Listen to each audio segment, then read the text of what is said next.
¿Sabes lo que es el condicionamiento operante? Está a diario en nuestras vidas y explica cómo algunas personas responden a determinadas circunstancias. Lo utilizamos en educación, en el trabajo, en casa, en muchísimas situaciones. ¿Quieres saber lo que es? De eso vamos a hablar hoy aquí.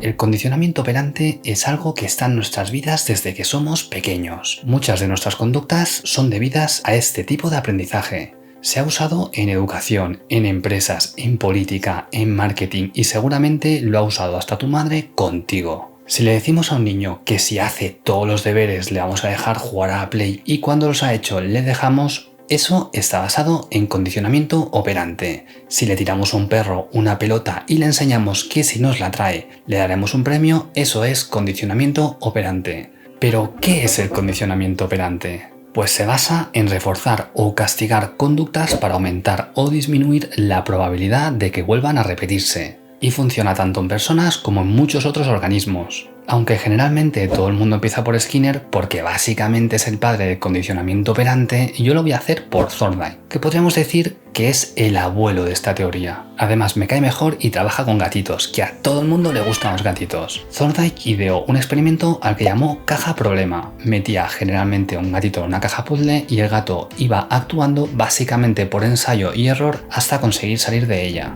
La caja problema de Thorndike era un puzzle que el animal tenía que resolver para poder salir. Contaba con un mecanismo que al pulsarlo abría una puerta, colocaba al gatito dentro de la caja y en el exterior comida a modo de premio. El gatito iba realizando movimientos en el interior de la caja para intentar salir de ella, hasta que por ensayo y error realizaba la acción adecuada que activaba el mecanismo que la abría. Entonces el gatito salía de la caja y podía comerse la comida.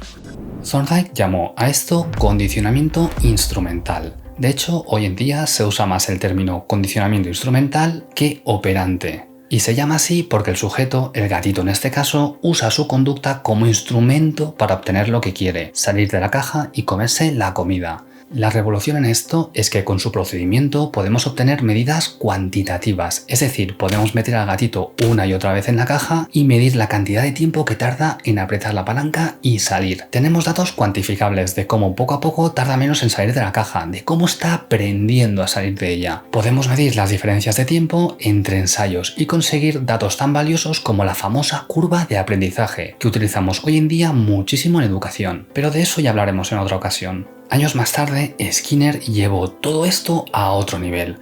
Skinner es considerado uno de los más influyentes psicólogos de la historia, de una de las más importantes corrientes de la psicología, el conductismo. De hecho, se le suele llamar conductista radical y creía en el condicionamiento operante como una verdad que se podía aplicar para controlar casi cualquier tipo de conducta. Skinner introdujo el término operante, que básicamente es una conducta que tiene una consecuencia. Es lo que da nombre al condicionamiento operante. En términos sencillos, el organismo o la persona opera sobre el medio para obtener lo que quiere. Por eso, operante.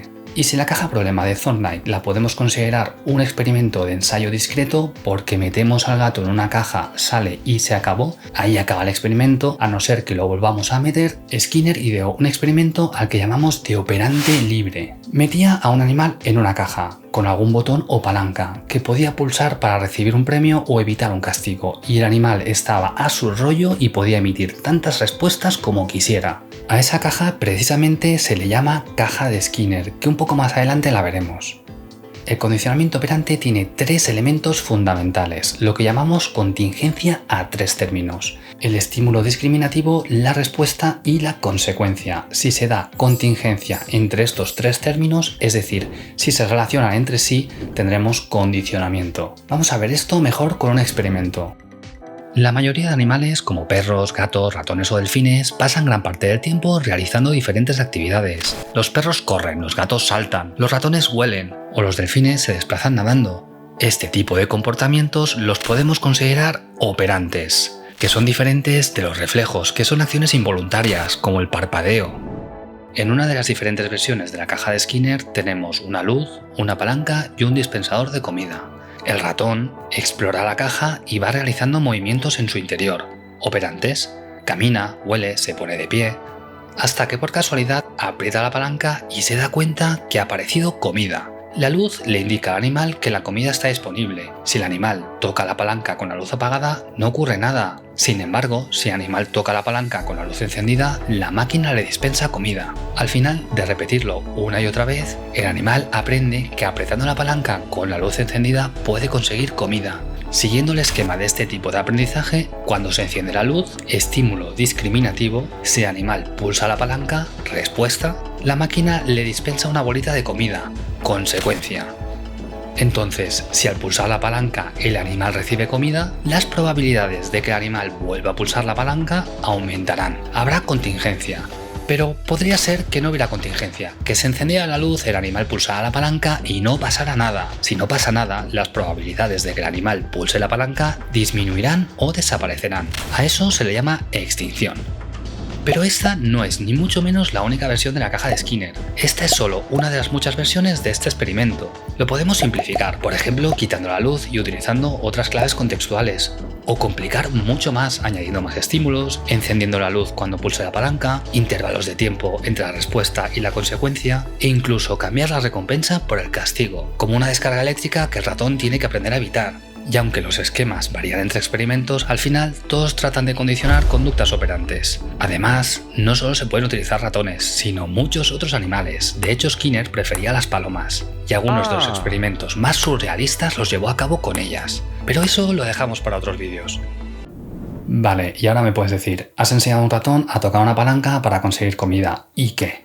Pues que si sustituyo el ratón por una persona y la comida por algo como el dinero o el carnet de conducir, ¿a que la cosa se pone más interesante? Porque no voy a hablar solo de gatos y ratones metidos en cajas. En los humanos podemos utilizar los patrones de condicionamiento operante y además hay un montón de tipos de reforzadores. Como por ejemplo el dinero, que es un reforzador secundario y de hecho funciona muy bien en personas. Pero de eso vamos a hablar un poco más adelante. Y tampoco el condicionamiento operante es solo reforzar o dar cosas, también trata de castigar o quitar cosas. De hecho tenemos dos tipos de reforzamiento y dos tipos de castigo. El refuerzo positivo, el refuerzo negativo, el castigo positivo y el castigo negativo. Para entender el positivo o el negativo no lo tenemos que ver como bueno o malo. Esto es muy importante de tenerlo claro. En los refuerzos siempre pasan cosas buenas y en los castigos malas. Lo de positivo o negativo hay que entenderlo más bien como si fueran matemáticas. Positivo es dar y negativo es quitar, sumar o restar. Pongamos por ejemplo un refuerzo positivo en un equipo de ventas, donde si vendo un 10% más que el año pasado me darán una comisión de 300 euros. El refuerzo es positivo porque te dan dinero.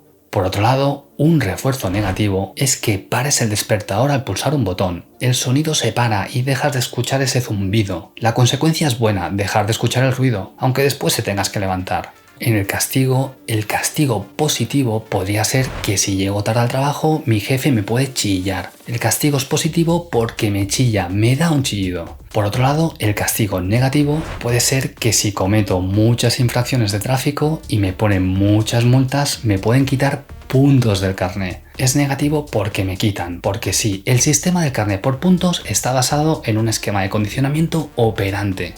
Estos ejemplos que acabo de poner pueden estar muy bien, pero hemos dicho que en el condicionamiento operante es una contingencia a tres términos. ¿Os habéis dado cuenta que solo hemos visto la respuesta y la consecuencia? ¿Dónde está el estímulo discriminativo? Pues aquí es donde a veces viene el problema, no siempre es tan evidente. En el ejemplo de la comisión no hay ninguna lucecita que me diga que voy a cobrar una comisión, pero sé que la voy a cobrar porque, por ejemplo, me lo ha dicho mi jefe. Ese podría ser estímulo discriminativo. En el ejemplo del carnet por puntos puede ser que conozca la ley y eso actúe como estímulo discriminativo, o quizás la presencia de un policía. Ese puede ser el estímulo discriminativo. A veces pueden haber distintos estímulos discriminativos y no queda muy claro cuál es.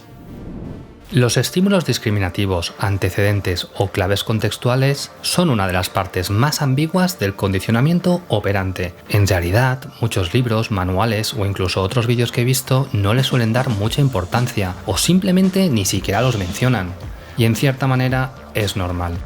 Y es que en los esquemas de condicionamiento operante de algunos de los primeros conductistas, como Skinner, se daba mucha importancia a la relación de contingencia entre la conducta y la consecuencia, pero se dejaba de lado la relación de contingencia de los estímulos discriminativos. Skinner dijo que no hay acto de voluntad previo que determine la conducta operante, y que la conducta está determinada por sus consecuencias. Aunque otros, como Thorndike, consideraban que el estímulo discriminativo controlaba totalmente la conducta instrumental. Al final parece que Skinner tenía razón, que la conducta está determinada por sus consecuencias. Pero, ¿puede haber condicionamiento operante sin estímulo discriminativo? Veamos otra de las versiones clásicas de la caja de Skinner, en la que solo tenemos la palanca y el dispensador de comida. El ratón puede explorar la caja y aprender la relación entre tocar la palanca y obtener comida. ¿Nos hemos dejado el estímulo discriminativo, la luz, y funciona igual? En realidad podríamos decir que no. Algo tiene que decirle al ratón que si toca la palanca va a obtener comida. Es decir, algo tiene que actuar como clave contextual. Quizás sea la propia palanca el estímulo discriminativo que activa el patrón de conducta. O tal vez sean otras claves contextuales como la caja en sí. Lo que sí que podríamos decir es que algo tiene que activar la conducta de tocar la palanca. Al final es como si entras en una habitación y ves una máquina de bebidas. De repente te apetece una, vas y la sacas. El hecho de ver la máquina ha activado tu patrón de conducta. Aunque de esta parte podríamos decir que hay bastante debate. Y bueno, como en la mayoría de teorías de la psicología, están los que dicen que sí, los que dicen que no y los que dicen en ocasiones. Como vemos, el condicionamiento operante está en muchas de las conductas que realizamos a diario. Y si sabemos cómo funciona, podemos entender cómo modificar la conducta. De hecho, hay un tipo de refuerzo positivo que funciona muy bien, que a todos nos gusta, que es gratis y yo creo que ayuda bastante en nuestro día a día. El elogio o simplemente agradecer. Das las gracias. Si seguimos el esquema del condicionamiento instrumental, entenderás rápido cómo funciona. Imagina que un día vas a casa de unos amigos a cenar y alguien se ha molestado en hacer la cena y está todo riquísimo. Y si lo dices, lo bueno que está todo. Es decir, estaba todo riquísimo, muchas gracias por haberme invitado. Es posible que el receptor del halago, es decir, tu amigo o quien haya cocinado, aumente su tasa de respuesta y te vuelva a invitar otro día. Sin embargo, si te quejas por alguna cosa como que no había pan, es posible que tu amigo disminuya su tasa de respuesta. Es decir, que no te vuelva a invitar o te invite menos. O incluso la queja puede actuar como un castigo positivo. A nadie le gusta que le critiquen, aunque sí que es cierto que tu amigo podría comprar pan la próxima vez para evitar las consecuencias, es decir, que te enfades. La realidad nos dice que el castigo no funciona tan bien como el refuerzo. De hecho, Skinner ya se dio cuenta de esto en sus experimentos en 1938. Cuando dejaba de aplicar el castigo a los animales, la conducta tendía a disminuir hasta incluso desaparecer en muchos casos. El aprendizaje no era tan duradero como con el refuerzo. Y esto, el castigo antes que el refuerzo, lo hemos estado repitiendo una y otra vez, sobre todo en educación o en ambientes laborales. En casi todas las situaciones, los diferentes estudios nos dicen que el refuerzo funciona mucho mejor que el castigo y además tiene consecuencias más duraderas en el tiempo. Aunque tampoco podemos abusar del elogio o de los refuerzos. Si reforzamos demasiado, al final la tasa de respuestas disminuye, porque el reforzador pierde valor. Cada vez el elogio vale menos. Si te dicen siempre lo bueno que eres, al final o ya no me lo creo o no significa nada para mí. Pero siempre funcionará mejor el elogio que el castigo, el refuerzo que el castigo. Asimismo, si no existe contingencia entre el estímulo discriminativo, nuestra respuesta y la consecuencia, la conducta también se extinguirá. Imagina que queremos sacar una bebida de una máquina de esas con monedas, que conocemos todos, en la que metes una moneda y sale una bebida. A estas alturas ya puedes deducir que meter monedas en una máquina para sacar una bebida probablemente lo hayas aprendido mediante condicionamiento operante. Ahora bien, estamos delante de una máquina. Una luz nos indica que la bebida está disponible. Meto una moneda y no sale nada. Meto otra y tampoco. No voy a meter más monedas. Las consecuencias de mi conducta no son las que quiero. Si meto una moneda y no me da la bebida, no existe contingencia. La conducta de meter las monedas para conseguir bebidas se irá debilitando o se extinguirá.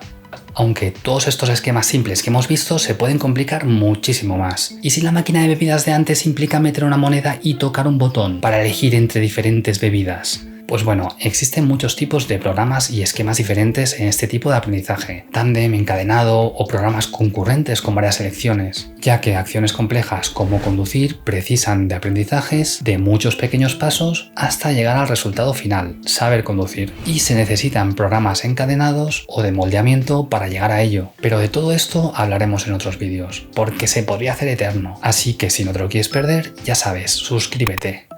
¿Y todo esto no se parece al condicionamiento clásico? Del que por cierto hablamos en otro vídeo que te voy a dejar en los comentarios, que además te ayudará a entender esto mucho mejor, es como la primera parte de este.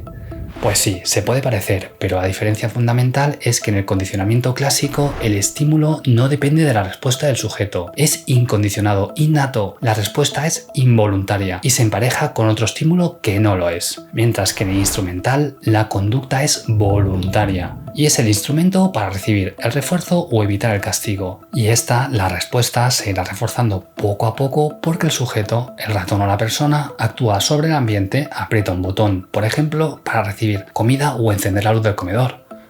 Y ahora que ya sabes un poco más cómo funciona, puedes reforzarme positivamente dejándome un like y suscribiéndote, que es fácil, rápido y gratis, y ayudarás un montón a este canal. Como siempre, muchísimas gracias y nos vemos en el siguiente vídeo. Si te ha gustado este vídeo, tu ayuda es muy importante. Puedes hacer que sigamos creciendo suscribiéndote, activando la campanita de notificaciones para enterarte de cuando publico un nuevo vídeo, dejándome un like y comentando. Me encantaría saber lo que piensas. También puedes ayudarme para que puedas seguir creando contenido de calidad a través de mi Patreon o del link para donaciones que te voy a dejar en la descripción.